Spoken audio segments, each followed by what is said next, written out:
The Haunted House. A Ghost Story by Charles Dickens. Subscribe for more audiobooks. Chapter 1. The Mortals in the House. Under none of the accredited ghostly circumstances, and environed by none of the conventional ghostly surroundings, did I first make acquaintance with the house which is the subject of this Christmas piece. I saw it in the daylight, with the sun upon it. There was no wind, no rain, no lightning, no thunder, no awful or unwanted circumstance of any kind to heighten its effect. More than that, I had come to it direct from a railway station. It was not more than a mile distant from the railway station, and as I stood outside the house, looking back upon the way I had come, I could see the goods train running smoothly along the embankment in the valley. I will not say that everything was utterly commonplace, because I doubt if anything can be that, except to utterly commonplace people, and there my vanity steps in. But I will take it on myself to say that anybody might see the house as I saw it any fine autumn morning. The manner of my lighting on it was this. I was travelling towards London out of the north, intending to stop by the way to look at the house. My health required a temporary residence in the country, and a friend of mine who knew that, and who had happened to drive past the house, had written to me to suggest it was a likely place. I had got into the train at midnight, and had fallen asleep, and had woke up and had sat looking out of the window at the brilliant northern lights in the sky, and had fallen asleep again, and had woke up again to find the night gone, with the usual discontented conviction on me that I hadn't been to sleep at all. Upon which question, in the first imbecility of that condition, I am ashamed to believe that I would have done wager by battle with the man who sat opposite me. That opposite man had, through the night, as that opposite man always has, several legs too many, and all of them too long. In addition to this unreasonable conduct, which was only to be expected of him, he had had a pencil and a pocket-book, and had been perpetually listening and taking notes. It had appeared to me that these aggravating notes related to the jolts and bumps of the carriage, and I should have resigned myself to his taking them, under a general supposition that he was in the civil engineering way of life, if he had not sat staring straight over my head whenever he listened. He was a goggle-eyed gentleman of a perplexed aspect, and his demeanour became unbearable. It was a cold, dead morning, the sun not being up yet, and when I had outwatched the paling light of the fires of the iron country, and the curtain of heavy smoke that hung at once between me and the stars, and between me and the day, I turned to my fellow traveller and said, "I beg your pardon, sir, but do you observe anything particular in me?" For really he appeared to be taking down either my travelling cap or my hair with a minuteness that was a liberty. The goggle-eyed gentleman withdrew his eyes from behind me as if the back of the carriage were 100 miles off, and said with a lofty look of compassion for my insignificance, "In you, sir? B." "B, sir?" said I, growing warm. "I have nothing to do with you, sir," returned the gentleman. "Pray let me listen." "Oh." He enunciated this vowel after a pause, and noted it down. At first I was alarmed, for an express lunatic and no communication with the guard is a serious position. The thought came to my relief that the gentleman might be what is popularly called a rapper, one of a sect for some of whom I have the highest respect, but whom I don't believe in. I was going to ask him the question when he took the bread out of my mouth. "You will excuse me," said the gentleman contemptuously, "if I am too much in advance of common humanity to trouble myself at all about it. I have passed the night, as indeed I pass the whole of my time now, in spiritual intercourse." "Oh," said I, somewhat snappishly. "The conferences of the night began," continued the gentleman, turning several leaves of his notebook, "with this message: 'Evil communications corrupt good manners.'" "Sound," said I, "but absolutely new?" "New from spirits," returned the gentleman. I could only repeat my rather snappish "Oh," and asked if I might be favoured with the last communication. "A bird in the hand," said the gentleman, reading his last entry with great solemnity, "is worth 2 in the Bosch." "Truly, I am of the same opinion," said I. "But shouldn't it be Bush?" "It came to me Bosch," returned the gentleman. The gentleman then informed me that the spirit of Socrates had delivered this special revelation in the course of the night. "My friend, I hope you are pretty well. There are 2 in this railway carriage. How do you do? There are 17,479 spirits here, but you cannot see them. Pythagoras is here. He is not at liberty to mention it, but hopes you like travelling." Galileo likewise had dropped in with this scientific intelligence. "I am glad to see you, amico. Come sta?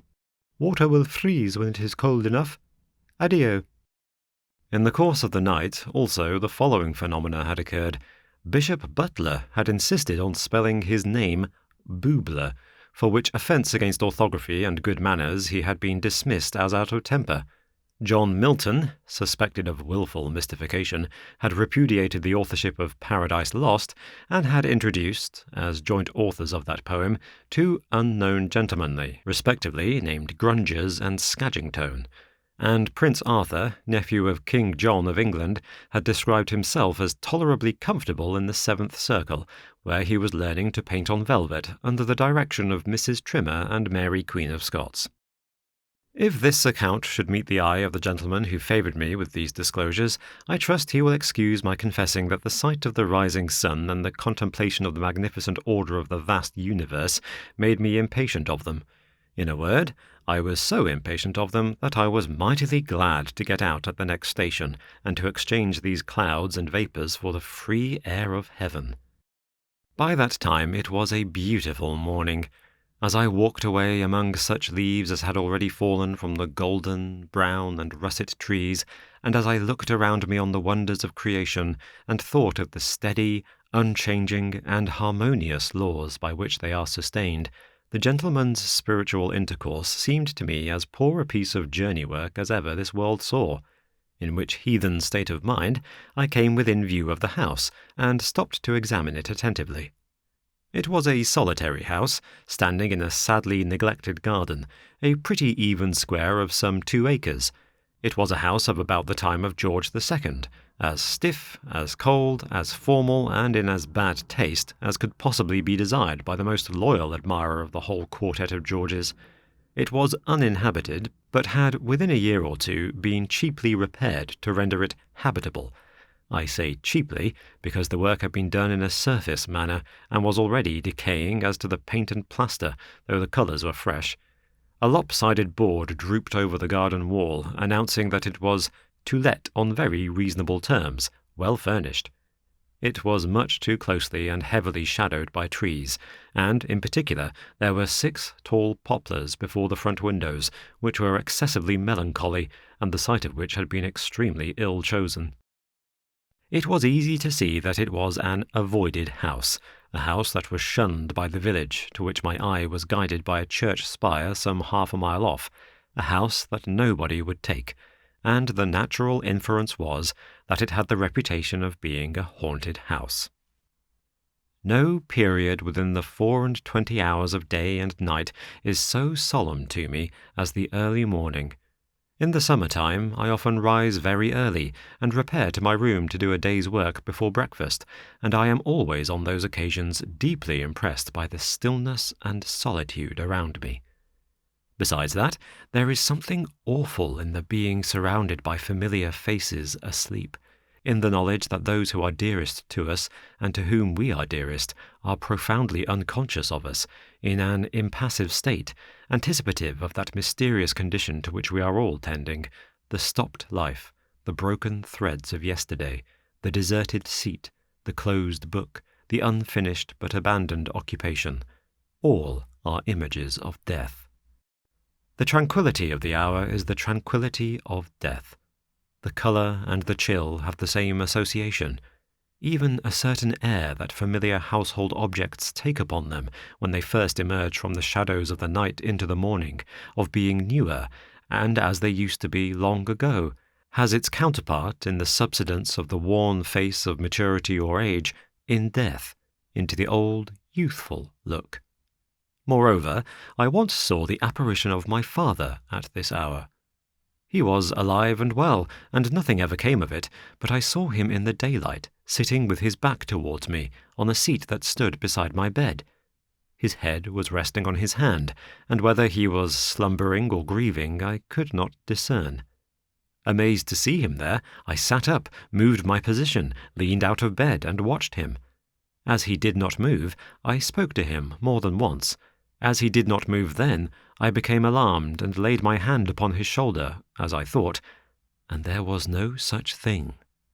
For all these reasons, and for others less easily and briefly stateable, I find the early morning to be my most ghostly time. Any house would be more or less haunted, to me, in the early morning, and a haunted house could scarcely address me to greater advantage than then.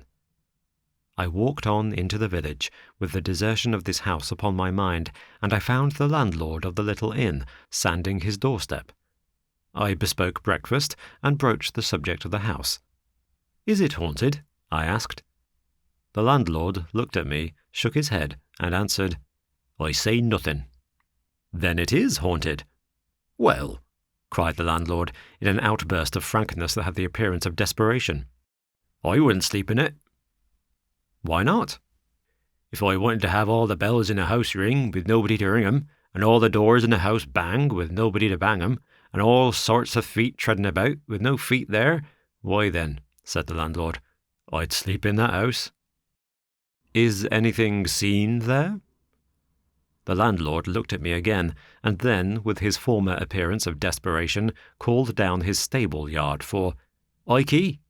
The call produced a high-shouldered young fellow, with a round, red-faced, a short crop of sandy hair, a very broad, humorous mouth, a turned-up nose, and a great sleeved waistcoat of purple bars, with mother-of-pearl buttons, that seemed to be growing upon him, and to be, in a fair way, if it were not pruned, of covering his head and overrunning his boots. "This gentleman wants to know," said the landlord, "if anything's seen at the Poplars." "Hooded woman with a howl," said Ikey, in a state of great freshness. "Do you mean a cry?" "I mean a bird, sir." "A hooded woman with an owl. Dear me, did you ever see her?" "I seen the howl." "Never the woman?" "Not so plain as the howl, but they always keeps together." "Has anybody ever seen the woman as plainly as the owl?" "Lord bless you, sir, lots." "Who?" "Lord bless you, sir, lots." "The general dealer opposite, for instance, who is opening his shop?" "Perkins? Bless you, Perkins wouldn't go anigh the place.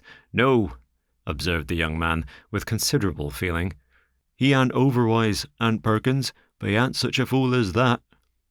Here the landlord murmured his confidence in Perkins's knowing better. "Who is, or who was, the hooded woman with the owl, do you know?" "Well," said Ikey, holding up his cap with one hand while he scratched his head with the other, "they say in general that she was murdered, and the howl he hooted the while."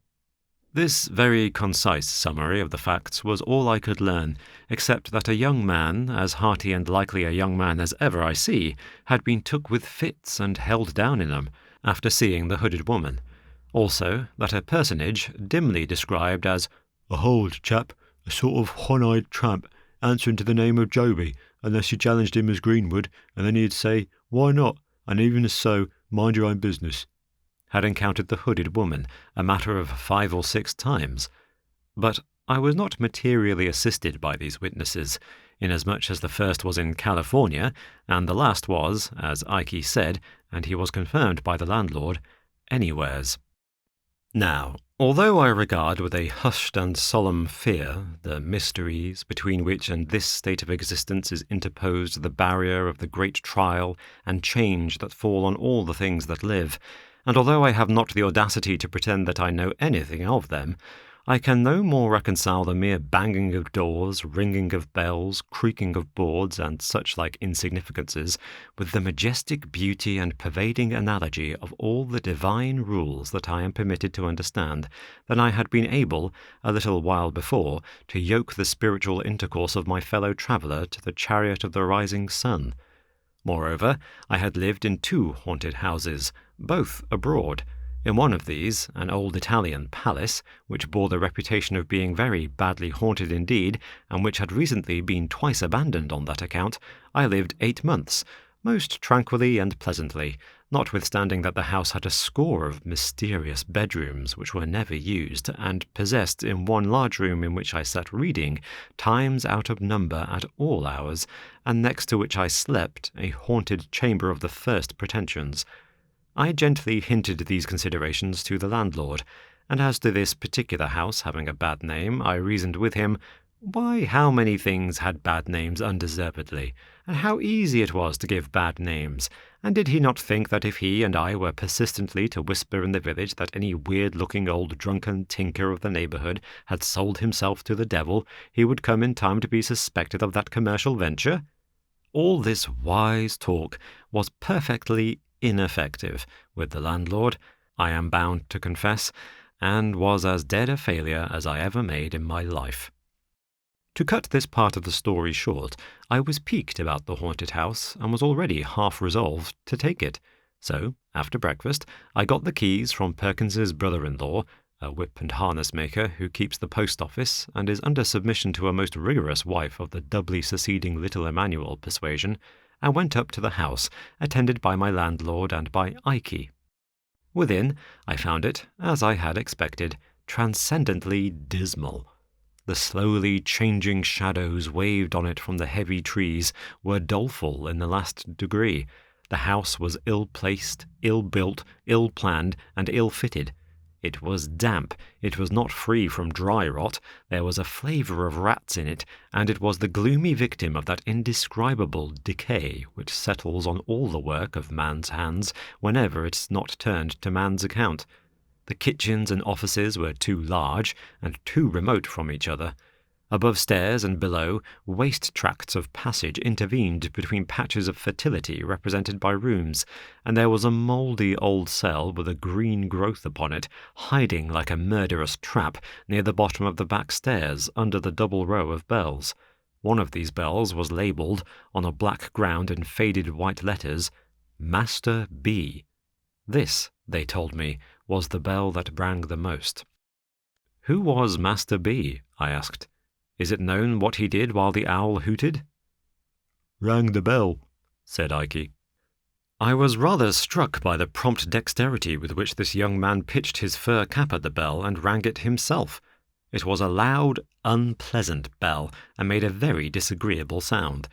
The other bells were inscribed according to the names of the rooms to which their wires were conducted, as picture room, double room, clock room, and the like.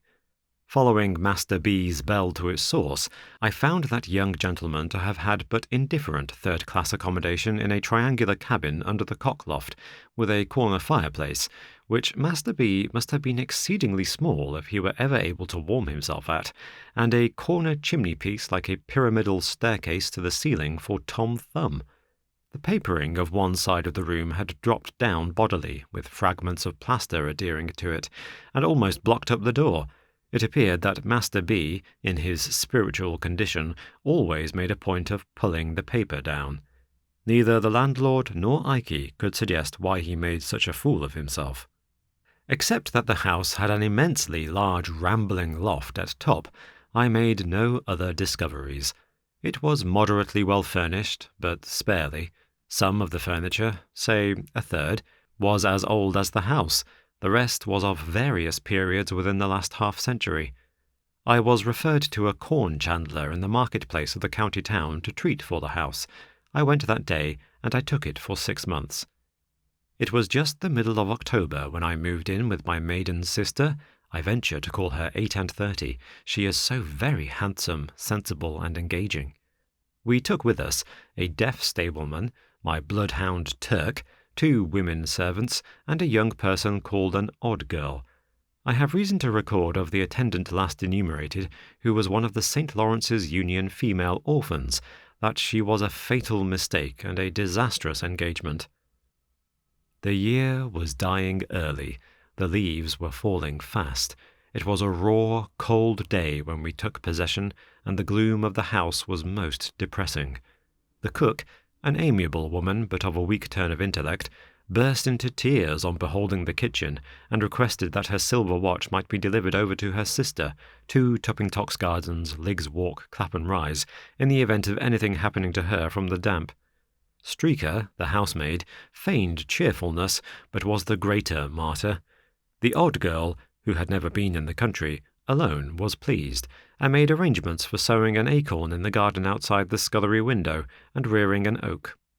We went, before dark, through all the natural, as opposed to the supernatural, miseries incidental to our state. Dispiriting reports ascended, like the smoke, from the basement in volumes, and descended from the upper rooms.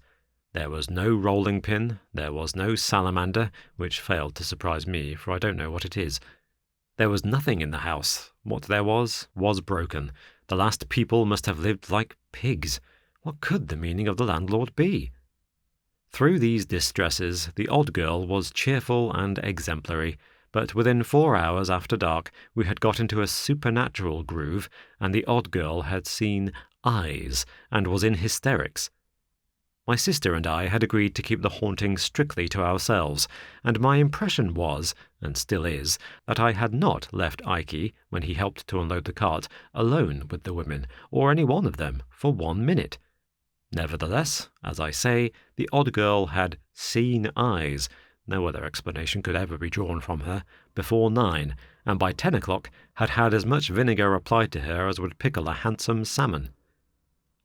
I leave a discerning public to judge of my feelings when, under these untoward circumstances, at about 10:30 o'clock, Master B.'s bell began to ring in a most infuriated manner, and Turk howled until the house resounded with his lamentations.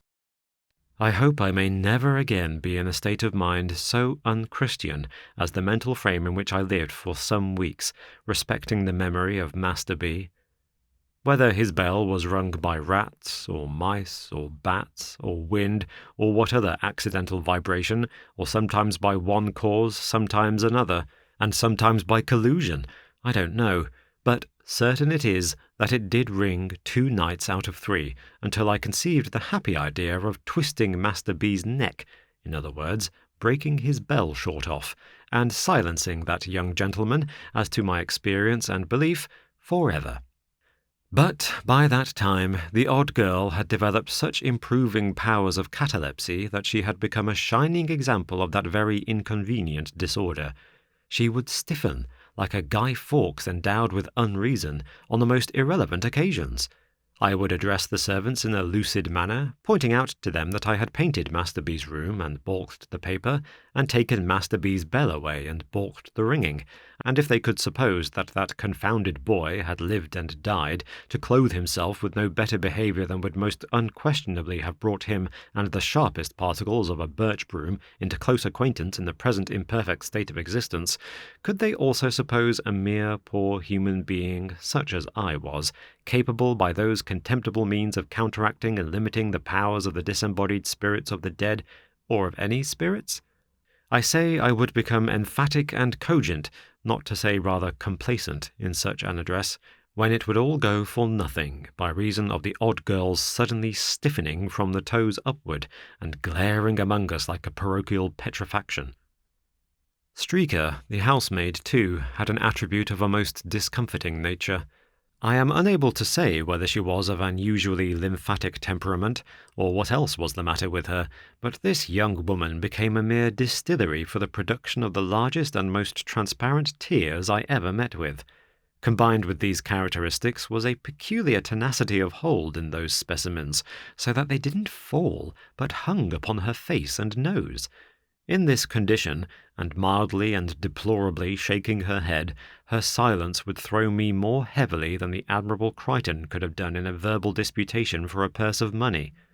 Cook, likewise, always covered me with confusion as with a garment, by neatly winding up the session with the protest that the ooze was wearing her out, and by meekly repeating her last wishes regarding her silver watch. As to our nightly life, the contagion of suspicion and fear was among us, and there is no such contagion under the sky. Hooded woman? According to the accounts, we were in a perfect convent of hooded women. Noises? With that contagion downstairs, I myself have sat in the dismal parlour, listening, until I have heard so many and such strange noises that they would have chilled my blood if I had not warmed it by dashing out to make discoveries. Try this in bed, in the dead of night. Try this at your own comfortable fireside in the life of the night. You can fill any house with noises, if you will, until you have a noise for every nerve in your nervous system. I repeat, the contagion of suspicion and fear was among us, and there is no such contagion under the sky. The women, their noses in a chronic state of excoriation from smelling salts, were always primed and loaded for a swoon, and ready to go off with hair-triggers. The two elder detached the odd girl on all expeditions that were considered doubly hazardous, and she always established the reputation of such adventures by coming back cataleptic. If Cook or Streaker went overhead after dark, we knew we should presently hear a bump on the ceiling, and this took place so constantly that it was as if a fighting man were engaged to go about the house, administering a touch of his art which I believe is called the auctioneer to every domestic he met with. It was in vain to do anything. It was in vain to be frightened, for the moment in one's own person, by a real owl, and then to show the owl. It was in vain to discover, by striking an accidental discord on the piano, that Turk always howled at particular notes and combinations. It was in vain to be a Rhadamanthus with the bells, and if an unfortunate bell rang without leave, to have it down inexorably and silence it. It was in vain to fire up chimneys, let torches down the well, charge furiously into suspected rooms and recesses. We changed servants, and it was no better. The new set ran away, and a third set came, and it was no better. At last, our comfortable housekeeping got to be so disorganized and wretched that I, one night, dejectedly said to my sister, "Patty, I begin to despair of our getting people to go on with us here, and I think we must give this up." My sister, who is a woman of immense spirit, replied, "No, John, don't give it up. Don't be beaten, John. There is another way." "And what is that?" said I. "John," returned my sister, "if we are not to be driven out of this house, and that for no reason whatever that is apparent to you or me, we must help ourselves and take the house wholly and solely into our own hands." "But the servants," said I. "Have no servants," said my sister boldly. Like most people in my grade of life, I had never thought of the possibility of going on without these faithful obstructions.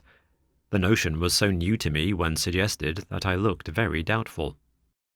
"We know they come here to be frightened and infect one another, and we know they are frightened and do infect one another," said my sister. "With the exception of Bottles," I observed in a meditative tone. The deaf stableman. I kept him in my service, and still keep him, as a phenomenon of moroseness not to be matched in England. "To be sure, John," assented my sister, "except Bottles. And what does that go to prove? Bottles talks to nobody, and hears nobody unless he is absolutely roared at, and what alarm has Bottles ever given or taken? None."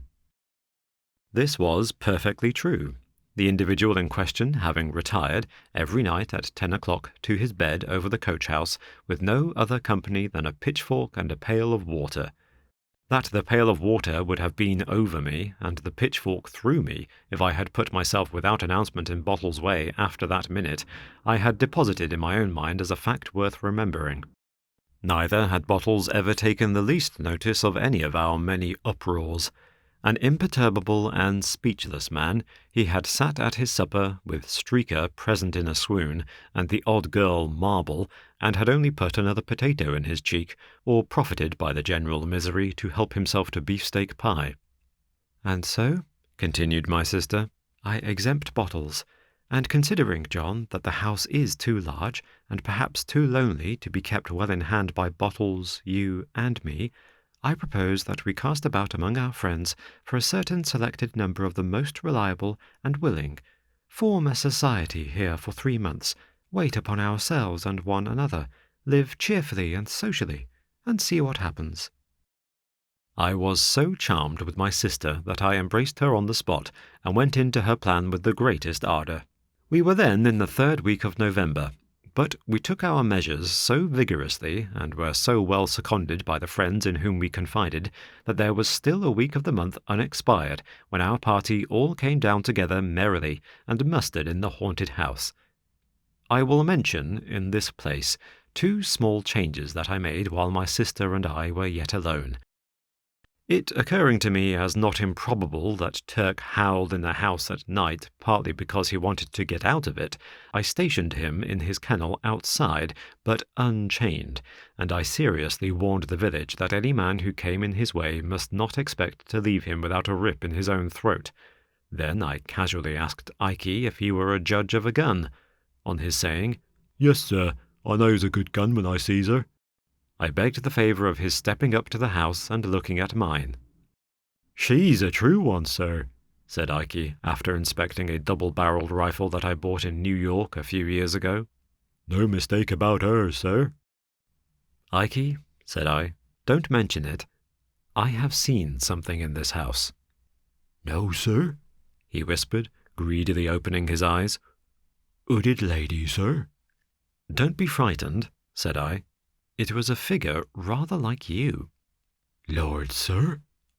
"Ike," said I, shaking hands with him warmly, I may say affectionately, "if there is any truth in these ghost stories, the greatest service I can do you is to fire at that figure, and I promise you, by heaven and earth, I will do it with this gun if I see it again." The young man thanked me and took his leave with some little precipitation, after declining a glass of liquor.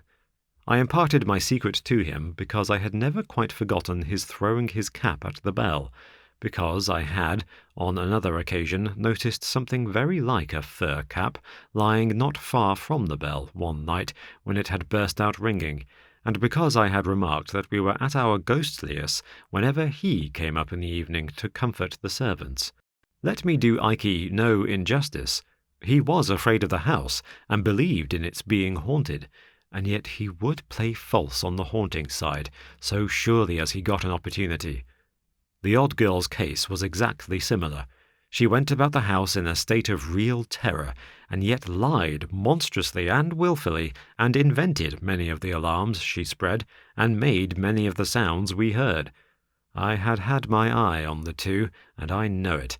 It is not necessary for me, here, to account for this preposterous state of mind. I content myself with remarking that it is familiarly known to every intelligent man who has had fair medical, legal, or other watchful experience, that it is as well established and as common a state of mind as any with which observers are acquainted, and that it is one of the first elements, above all others, rationally to be suspected in and strictly looked for and separated from any question of this kind. To return to our party. The first thing we did when we were all assembled was to draw lots for bedrooms. That done, and every bedroom, and indeed the whole house, having been minutely examined by the whole body, we allotted the various household duties, as if we had been on a gypsy party, or a yachting party, or a hunting party, or were shipwrecked. I then recounted the floating rumours concerning the hooded lady, the owl, and Master B, with others still more filmy, which had floated about during our occupation, relative to some ridiculous old ghost of the female gender who went up and down, carrying the ghost of a round table, and also to an impalpable jackass whom nobody was ever able to catch. Some of these ideas I really believe our people below had communicated to one another in some diseased way without conveying them in words. We then gravely called one another to witness that we were not there to be deceived, or to deceive, which we considered pretty much the same thing, and that with a serious sense of responsibility we would be strictly true to one another, and would strictly follow out the truth. The understanding was established that anyone who heard unusual noises in the night, and who wished to trace them, should knock at my door. Lastly, that on 12th night, the last night of Holy Christmas, all our individual experiences since that then present hour of our coming together in the haunted house should be brought to light for the good of all, and that we should hold our peace on the subject till then, unless on some remarkable provocation to break silence. We were, in number and in character, as follows. First, to get my sister and myself out of the way, there were we 2. In the drawing of lots, my sister drew her own room, and I drew Master B.'s. Next, there was our first cousin, John Herschel, so called after the great astronomer, than whom I suppose a better man at a telescope does not breathe. With him was his wife, a charming creature to whom he had been married in the previous spring. I thought it, under the circumstances, rather imprudent to bring her, because there is no knowing what even a false alarm may do at such a time, but I suppose he knew his own business best, and I must say that if she had been my wife, I never could have left her endearing and bright face behind. They drew the clock-room. Alfred Starling, an uncommonly agreeable young fellow of 28, for whom I have the greatest liking, was in the double room. Mine, usually, and designated by that name from having a dressing-room within it, with 2 large and cumbersome windows, which no wedges I was ever able to make would keep from shaking in any weather, wind or no wind. Alfred is a young fellow who pretends to be fast, another word for loose, as I understand the term, but who is much too good and sensible for that nonsense, and who would have distinguished himself before now if his father had not unfortunately left him a small independence of 200 a year, on the strength of which his only occupation in life has been to spend 6. I am in hopes, however, that his banker may break, or that he may enter into some speculation guaranteed to pay 20%, for I am convinced that if he could only be ruined, his fortune is made. Belinda Bates, bosom friend of my sister, and a most intellectual, amiable, and delightful girl, got the picture-room. She has a fine genius for poetry, combined with real business earnestness, and goes in, to use an expression of Alfred's, for woman's mission, woman's rights, woman's wrongs, and everything that is woman's with a capital W, or is not and ought to be, or is and ought not to be. Most praiseworthy, my dear, and heaven prosper you, I whispered to her on the first night of my taking leave of her at the picture-room door, but don't overdo it. And in respect of the great necessity there is, my darling, for more employments being within the reach of woman than our civilization has as yet assigned to her, don't fly at the unfortunate men, even those men who are at first sight in your way, as if they were the natural oppressors of your sex. For, trust me, Belinda, they do sometimes spend their wages among wives and daughters, sisters, mothers, aunts and grandmothers, and the play is, really, not all Wolf and Red Riding Hood, but has other parts in it. However, I digress. Belinda, as I have mentioned, occupied the picture-room. We had but 3 other chambers, the corner-room, the cupboard-room, and the garden-room. My old friend, Jack Governor, slung his hammock, as he called it, in the corner-room. I have always regarded Jack as the finest-looking sailor that ever sailed. He is grey now, but as handsome as he was a quarter of a century ago, nay, handsomer. A portly, cheery, well-built figure of a broad-shouldered man, with a frank smile, a brilliant dark eye, and a rich dark eyebrow. I remember those under darker hair, and they look all the better for their silver setting. He has been wherever his Union namesake flies, has Jack, and I have met old shipmates of his, away in the Mediterranean and on the other side of the Atlantic, who have beamed and brightened at the casual mention of his name, and have cried, "You know Jack Governor? Then you know a prince of men." That he is, and so unmistakably a naval officer, that if you were to meet him coming out of an Eskimo snow hut in seal skin, you would be vaguely persuaded he was in full naval uniform. Jack once had that bright clear eye of his on my sister, but it fell out that he married another lady and took her to South America, where she died. This was a dozen years ago or more. He brought down with him to our haunted house a little cask of salt beef, for he is always convinced that all salt beef not of his own pickling is mere carrion, and invariably, when he goes to London, packs a piece in his portmanteau. He had also volunteered to bring with him one Nat Beaver, an old comrade of his, captain of a merchantman. Mr. Beaver, with a thick-set wooden face and figure, and apparently as hard as a block all over, proved to be an intelligent man, with a world of watery experiences in him, and great practical knowledge. At times there was a curious nervousness about him, apparently the lingering result of some old illness, but it seldom lasted many minutes. He got the cupboard room, and lay there next to Mr. Undery, my friend and solicitor, who came down in an amateur capacity to go through with it, as he said, and who plays whist better than the whole law list, from the red cover at the beginning to the red cover at the end. I never was happier in my life, and I believe it was the universal feeling among us. Jack Governor, always a man of wonderful resources, was chief cook, and made some of the best dishes I ever ate, including unapproachable curries. My sister was pastry cook and confectioner. Starling and I were cook's mate, turn and turnabout, and on special occasions the chief cook pressed Mr. Beaver. We had a great deal of outdoor sport and exercise, but nothing was neglected within, and there was no ill humour or misunderstanding among us, and our evenings were so delightful that we had at least one good reason for being reluctant to go to bed. We had a few night alarms in the beginning.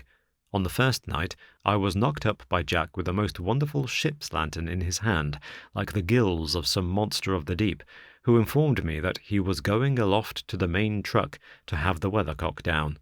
It was a stormy night, and I remonstrated, but Jack called my attention to its making a sound like a cry of despair, and said somebody would be hailing a ghost presently if it wasn't done.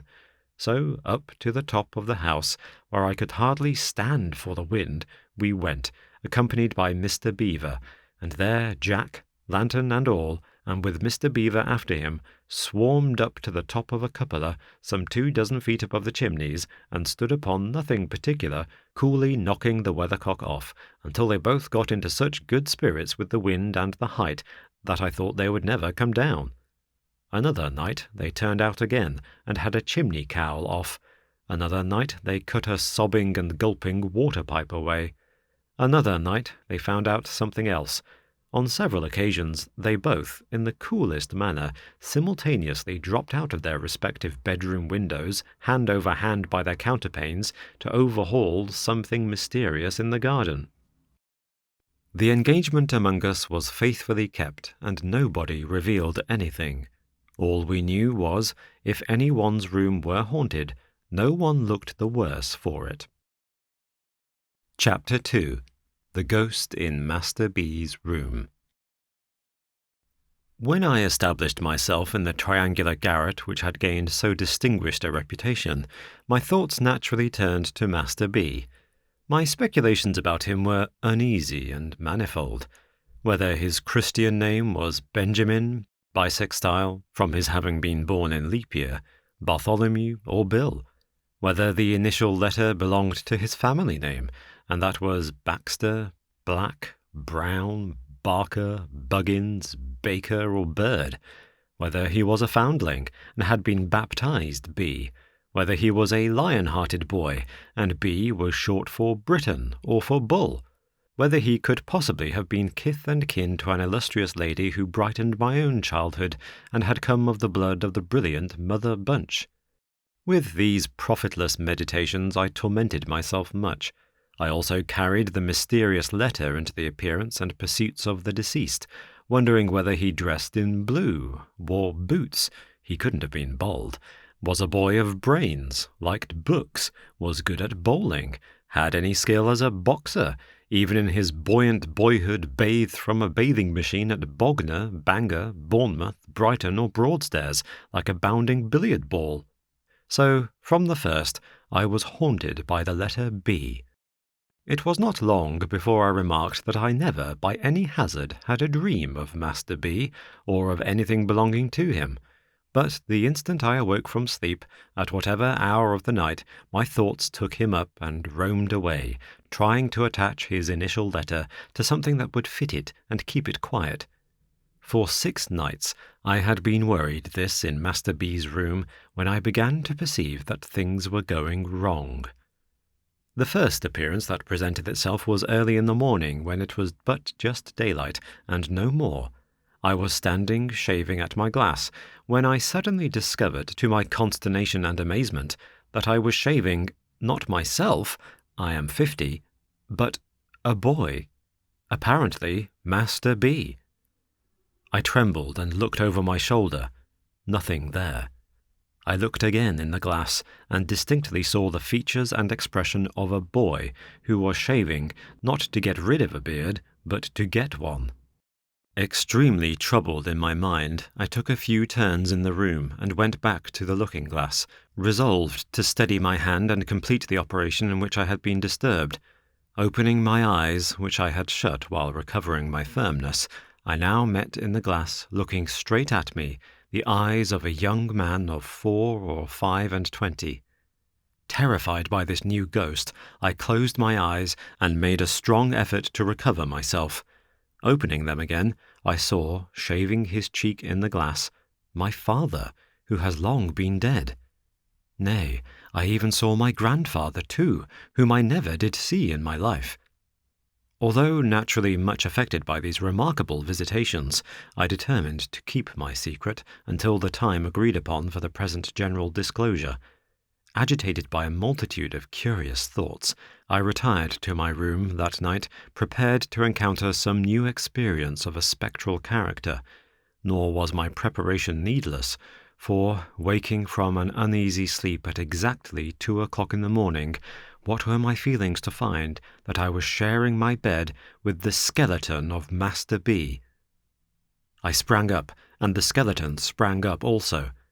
I then heard a plaintive voice saying, "Where am I?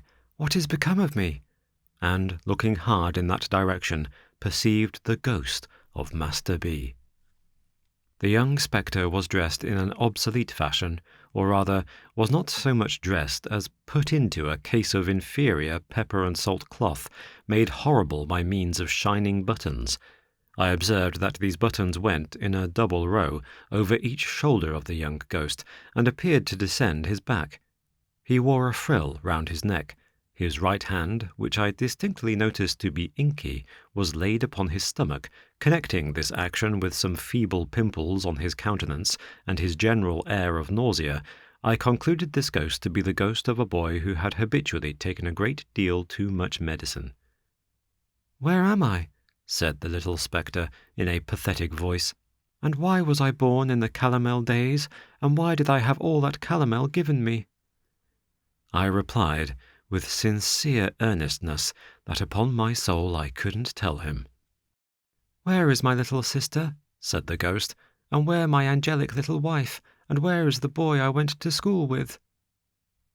I entreated the phantom to be comforted, and above all things to take heart respecting the loss of the boy he went to school with.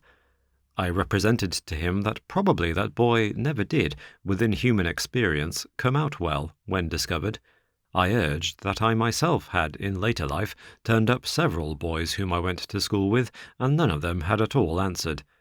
I expressed my humble belief that that boy never did answer. I represented that he was a mythic character, a delusion, and a snare. I recounted how, the last time I found him at a dinner party behind a wall of white cravat, with an inconclusive opinion on every possible subject, and a power of silent boredom absolutely titanic. I related how, on the strength of our having been together at old Doylance's, he had asked himself to breakfast with me, a social offence of the largest magnitude.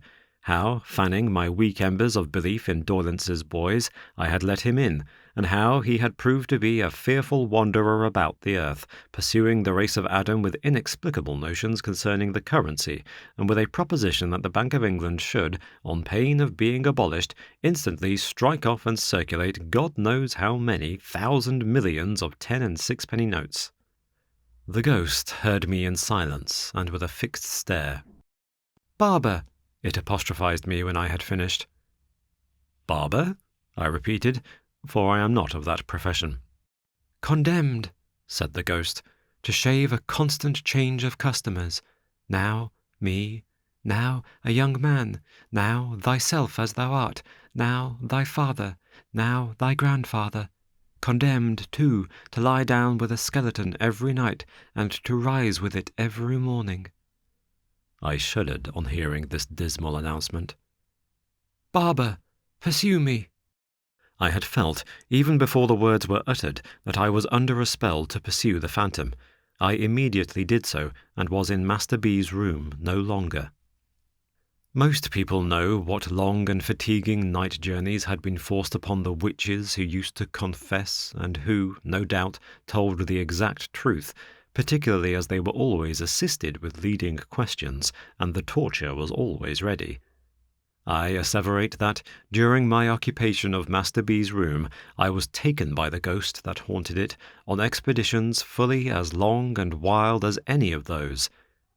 Assuredly, I was presented to no shabby old man with a goat's horns and tail, something between Pan and an old clothesman, holding conventional receptions, as stupid as those of real life and less decent, but I came upon other things, which appeared to me to have more meaning. Confident that I speak the truth and shall be believed, I declare without hesitation that I followed the ghost, in the first instance on a broomstick, and afterwards on a rocking horse. The very smell of the animal's paint, especially when I brought it out by making him warm, I am ready to swear to. I followed the ghost, afterwards, in a hackney coach, an institution with the peculiar smell of which the present generation is unacquainted, but to which I am again ready to swear as a combination of stable, dog with the mange, and very old bellows. In this I appeal to previous generations to confirm or refute me. I pursued the phantom on a headless donkey, at least upon a donkey who was so interested in the state of his stomach that his head was always down there, investigating it, on ponies, expressly born to kick up behind, on roundabouts and swings, from fairs, in the first cab, another forgotten institution where the fare regularly got into bed and was tucked up with the driver.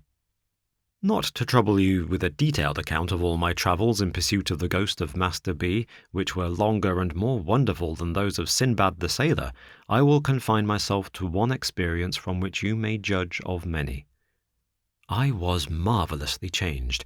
I was myself, yet not myself. I was conscious of something within me, which has been the same all through my life, and which I have always recognized under all its phases and varieties as never altering, and yet I was not the I who had gone to bed in Master B.'s room. I had the smoothest of faces and the shortest of legs, and I had taken another creature like myself, also with the smoothest of faces and the shortest of legs, behind a door, and was confiding to him a proposition of the most astounding nature. The proposition was that we should have a seraglio. The other creature assented warmly. He had no notion of respectability, neither had I. It was the custom of the East. It was the way of the good Caliph Harun al-Rashid. Let me have the corrupted name again for once, it is so scented with sweet memories. The usage was highly laudable, and most worthy of imitation.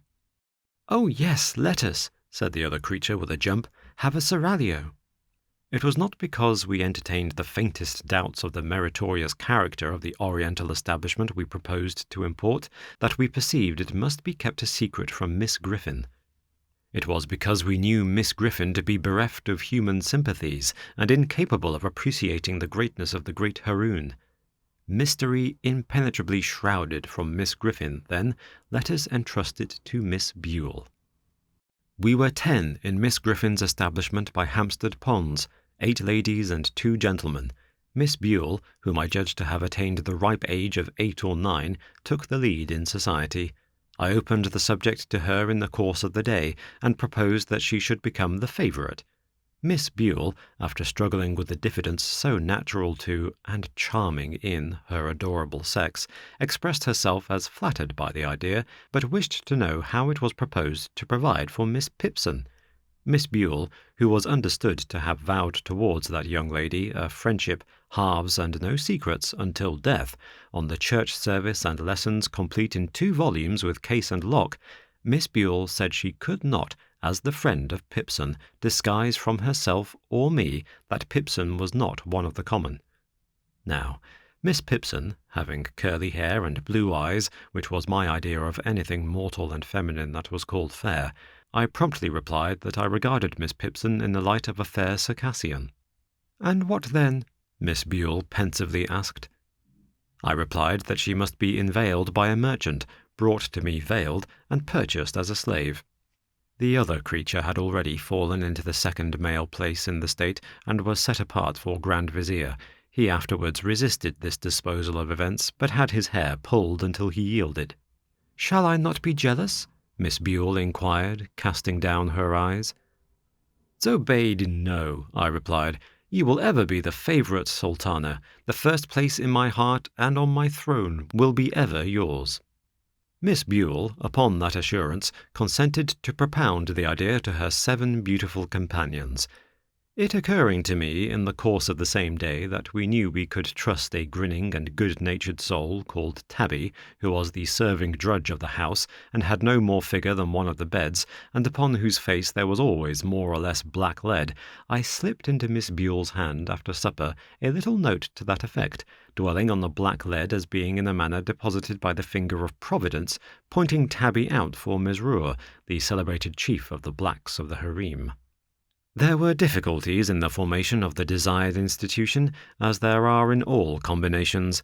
The other creature showed himself of a low character, and, when defeated in aspiring to the throne, pretended to have conscientious scruples about prostrating himself before the Caliph, wouldn't call him commander of the faithful, spoke of him slightingly and inconsistently as a mere chap, said he, the other creature, wouldn't play, and was otherwise coarse and offensive. This meanness of disposition was, however, put down by the general indignation of a united seraglio, and I became blessed in the smiles of 8 of the fairest of the daughters of men. The smiles could only be bestowed when Miss Griffin was looking another way, and only then in a very wary manner, for there was a legend among the followers of the Prophet that she saw with a little round ornament in the middle of the pattern on the back of her shawl. But every day after dinner, for an hour, we were all together, and then the favourite and the rest of the royal harem competed who should most beguile the leisure of the serene Haroun reposing from the cares of state, which were generally, as in most affairs of state, of an arithmetical nature, the commander of the faithful being a fearful boggler at a sum. On these occasions, the devoted Mesrour, chief of the blacks of the harem, was always in attendance, Miss Griffin usually ringing for that officer at the same time with great vehemence, but never acquitted himself in a manner worthy of his historical reputation. In the first place, his bringing a broom into the divan of the Caliph, even when Haroun wore on his shoulders the red robe of anger, Miss Pipson's pelisse, though it might be got over for the moment, was never to be quite satisfactorily accounted for. In the second place, his breaking out into grinning exclamations of "Look, you pretties!" was neither Eastern nor respectful. In the third place, when specially instructed to say Bismillah, he always said Hallelujah. This officer, unlike his class, was too good-humoured altogether, kept his mouth open far too wide, expressed approbation to an incongruous extent, and even once, it was on the occasion of the purchase of the fair Circassian for 500,000 purses of gold, and cheap too, embraced the slave, the favourite, and the Caliph all round. Parenthetically, let me say God bless Mesrour, and may there have been sons and daughters on that tender bosom, softening many a hard day since. Miss Griffin was a model of propriety, and I am at a loss to imagine what the feelings of the virtuous woman would have been if she had known, when she paraded us down the Hampstead Road 2 and 2, that she was walking with a stately step at the head of polygamy and Mohammedanism. I believe that a mysterious and terrible joy with which the contemplation of Miss Griffin in this unconscious state inspired us, and a grim sense prevalent among us that there was a dreadful power in our knowledge of what Miss Griffin, who knew all things that could be learnt out of book, didn't know, were the mainspring of the preservation of our secret. It was wonderfully kept, but was once upon the verge of self-betrayal. The danger and escape occurred upon a Sunday. We were all 10 ranged in a conspicuous part of the gallery at church, with Miss Griffin at our head, as we were every Sunday, advertising the establishment in an unsecular sort of way, when the description of Solomon in his domestic glory happened to be read.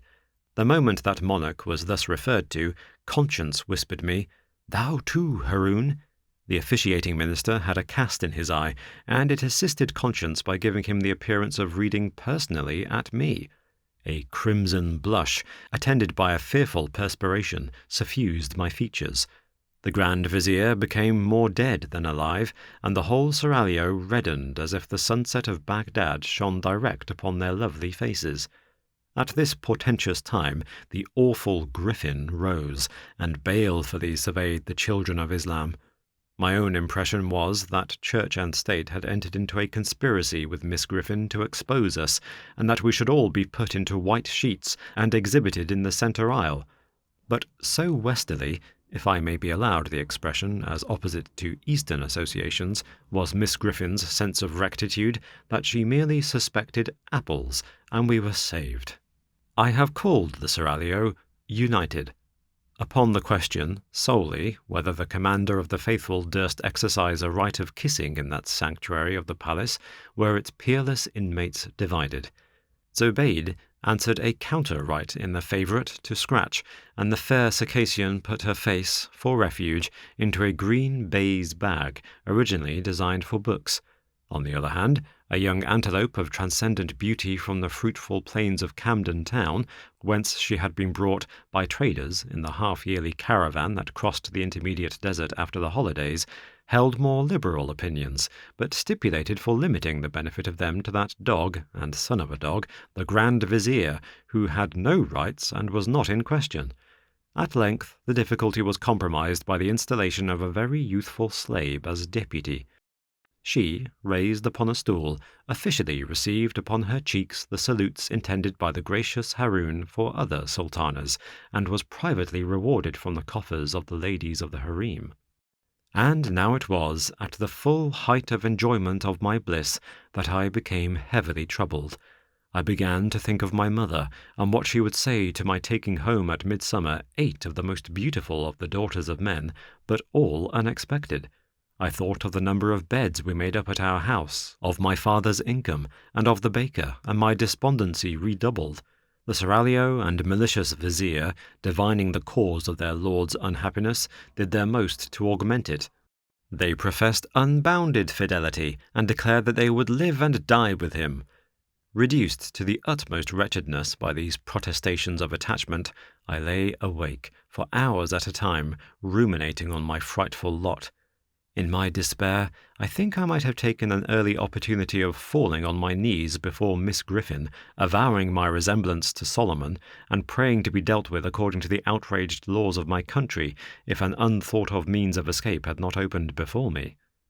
One day we were out walking, 2 and 2, on which occasion the vizier had his usual instructions to take note of the boy at the turnpike, and if he profanely gazed, which he always did, at the beauties of the harem, to have him bow-strung in the course of the night, and it happened that our hearts were veiled in gloom. An unaccountable action on the part of the antelope had plunged the state into disgrace. That charmer, on the representation that the previous day was her birthday, and that vast treasures had been sent in a hamper for its celebration, both baseless assertions, had secretly but most pressingly invited 35 neighbouring princes and princesses to a ball and supper, with a special stipulation that they were not to be fetched till 12. This wandering of the antelope's fancy led to the surprising arrival at Miss Griffin's door, in divers equipages and under various escorts, of a great company in full dress, who were deposited on the top step in a flush of high expectancy, and who were dismissed in tears. At the beginning of the double knocks attendant on these ceremonies, the antelope had retired to a back attic, and bolted herself in, and at every new arrival Miss Griffin had gone so much more and more distracted that at last she had been seen to tear her front. Ultimate capitulation on the part of the offender had been followed by solitude in the linen closet, bread and water, and a lecture to all, of vindictive length, in which Miss Griffin had used expressions. Firstly, "I believe you all of you knew of it." Secondly, "Every one of you is as wicked as another." Thirdly, "A pack of little wretches." Under these circumstances we were walking drearily along, and I, especially, with my Musulman responsibilities heavy on me, was in a very low state of mind, when a strange man accosted Miss Griffin, and, after walking on at her side for a little while and talking with her, looked at me. Supposing him to be a minion of the law, and that my hour was come, I instantly ran away, with the general purpose of making for Egypt. The whole seraglio cried out, when they saw me making off as fast as my legs would carry me, I had an impression that the first turning on the left and round by the public house would be the shortest way to the pyramids. Miss Griffin screamed after me, the faithless vizier ran after me, and the boy at the turnpike dodged me into a corner like a sheep and cut me off. Nobody scolded me when I was taken and brought back. Miss Griffin only said, with a stunning gentleness, "This was very curious. Why had I run away when the gentleman looked at me? If I had had any breath to answer with, I dare say I should have made no answer. Having no breath, I certainly made none." Miss Griffin and the strange man took me between them and walked me back to the palace in a sort of state, but not at all, as I couldn't help feeling with astonishment, in culprit state. When we got there, we went into a room by ourselves, and Miss Griffin called in to her assistance Mesrour, chief of the dusky guards of the harem. On being whispered to, began to shed tears. "Bless you, my precious," said that officer, turning to me. "Your pa's took bitter bad."